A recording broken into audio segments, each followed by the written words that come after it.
Thank you, everyone. Thank you, especially to my Illinois friends behind me. It's an honor, very much an honor. It's really an honor, too, to have the gavel up here. That's going to be cool. It's also great to follow my colleague who just spoke, Dan Donovan. Dan, from New York, for those of us from the Midwest who couldn't understand what he said, I'll translate that for you. But let me tell you something about Danny Donovan. Danny's part of the caucus that Mr. Rolando talked about that makes sure that we take the interest of our voters who take for granted every day when they go walk out to that mailbox that letter they're expecting, that package, that bill they're expecting, or those letters they're sending are going to get from point A to point B. You all don't get enough credit for what you do every day, and too many people take it for granted.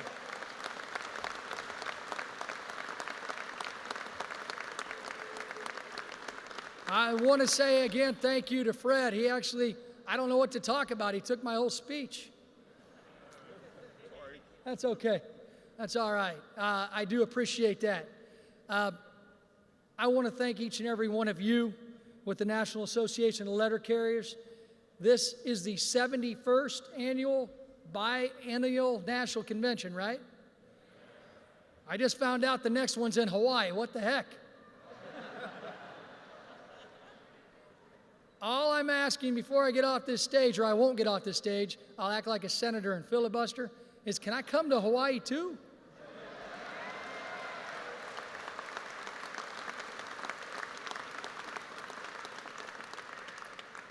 Look, as Mr. Rolando said, we work very closely with our letter carriers from Illinois, those that are standing behind me and their members, and also those across the country.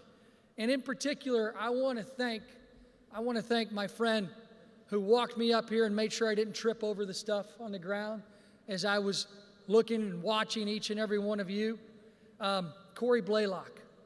Corey,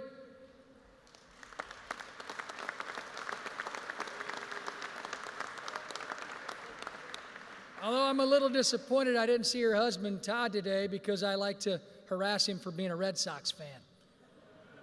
And more importantly, I can't believe he's a Patriots fan, but hey, that's okay.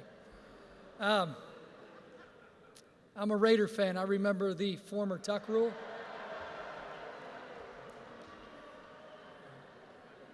But I want to tell you, it's people like Corey that are out in Washington, D.C., taking your interest every single day and coming to all of us and talking about how important it is for us to either support or stop bad or good legislation from moving forward, and she does an excellent job on your behalf.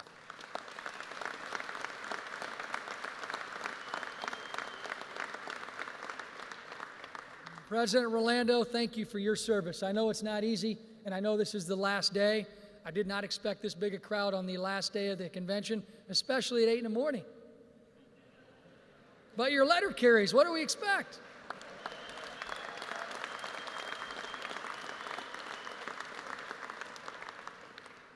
John Cooksey from Illinois. What a guy. What a guy. I can't tell you how much I enjoy working with John and the rest of the Illinois team, and I want to point out a few that are behind me. And if I leave anyone out, I apologize. I didn't write that portion of the speech. President John Calloway, Branch 80 in Springfield. April Hudson, Branch 317 in Decatur, Illinois.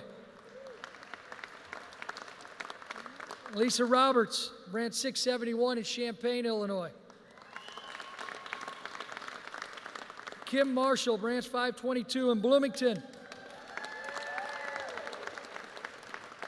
My good buddy, Linda Mercurio, Branch 309 in Alton.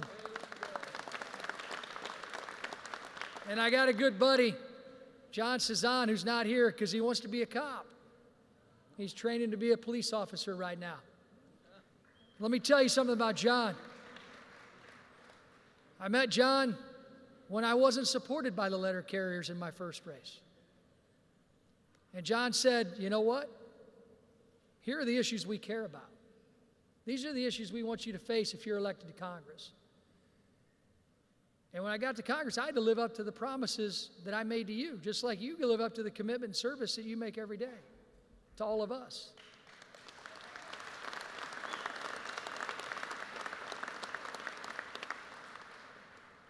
Well, you guys made me wait a little longer because you didn't support me the second time either. But you know what? You haven't looked back since, and I appreciate that.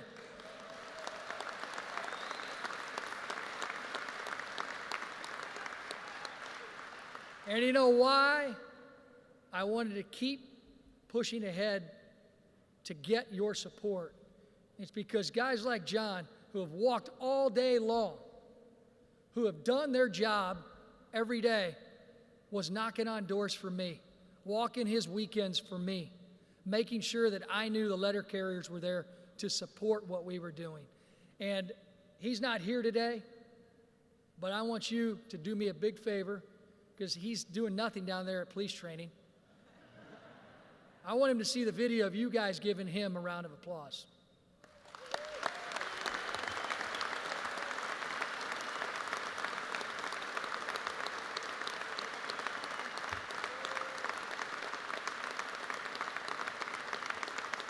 Thank you. And John, I told you I'd be there for you. I support you guys. I want the Postal Service to continue to grow. It's hardworking employees, all of you are the ones who keep America connected through every service that you provide. And again, we all take for granted that letter being in that mailbox when we open it. And you don't get enough credit for what you do every day.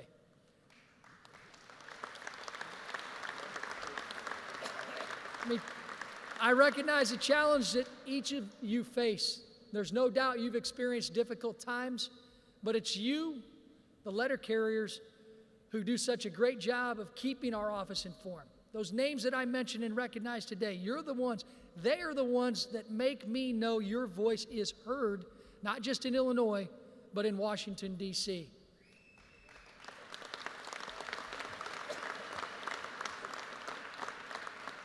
A lot of folks out in middle America and throughout this country that don't believe that Republicans and Democrats can work together on labor issues.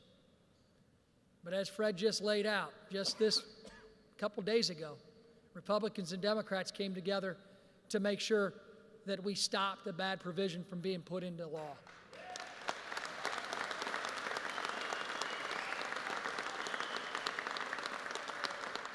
But that bipartisanship just doesn't end there, because we in Washington, if you turn on the 24-hour news cycle, you don't think that we actually get along with each other. Well, we do.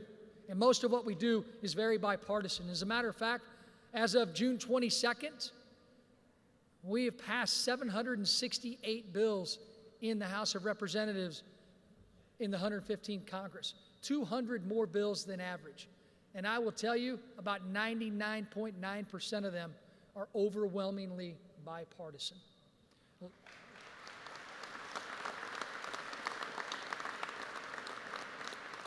Last week, I introduced a bill with my good friend Stephen Lynch from Massachusetts. Where's those Patriot fans? Give Stephen a round of applause. I joke with him about the Patriots too. Tuck rule. Bad call. H.R. 993, you heard of it? We're going to make sure that the United States Postal Service remains an independent establishment of the federal government and is not subject to privatization.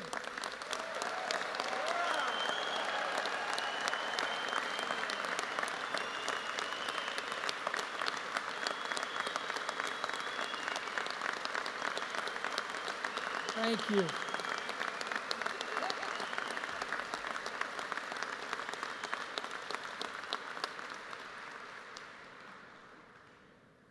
As Fred said, also a co-sponsor of H.R. 15, bipartisan legislation making sure that the senior citizens that live in my district know they're going to get their mail on Saturday, 6 days a week.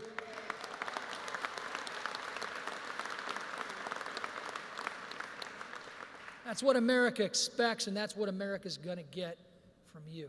Thank you for that.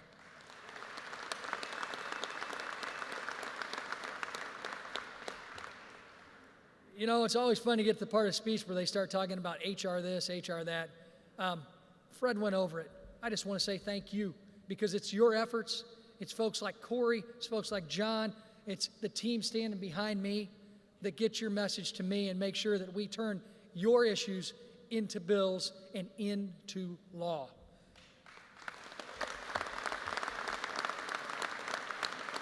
But I'm going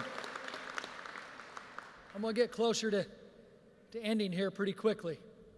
And then I'll translate what Donovan said for all of us who couldn't understand him. I'm you. I was a federal employee for 16 years before I became a member of Congress. I know what you're going through.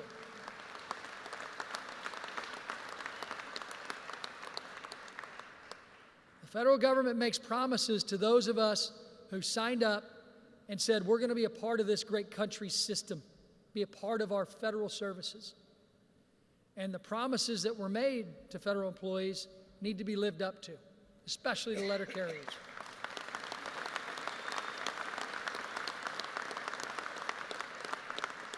As a result of talking to you and my constituents and stakeholders in Illinois and in Washington, even before I got to Congress, I knew that something had to be done to preserve Social Security for dedicated public servants like all of you.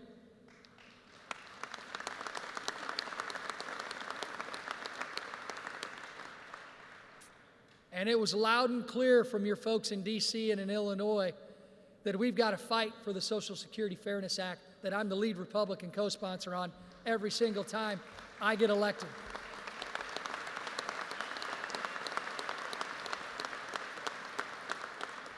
You shouldn't be penalized for working hard, and we're going to continue to work hard on your behalf to change that unfair provision and move ahead so that we don't have to introduce that bill again and I can move on to something else.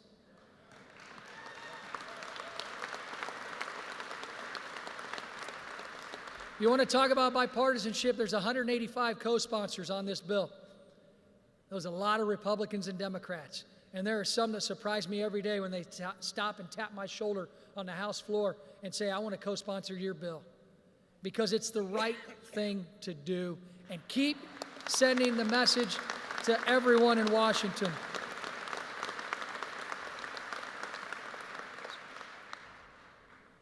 Thank you to the letter carriers for having me here today. Thank you for what you do. I hope you enjoy your last day here at the convention. And one thing I've learned in my 5.5 years of Congress, don't talk too long.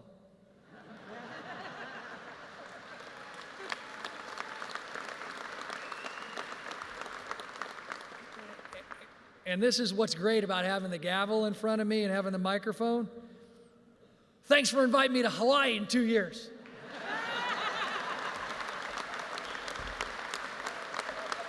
Thank you, letter carriers.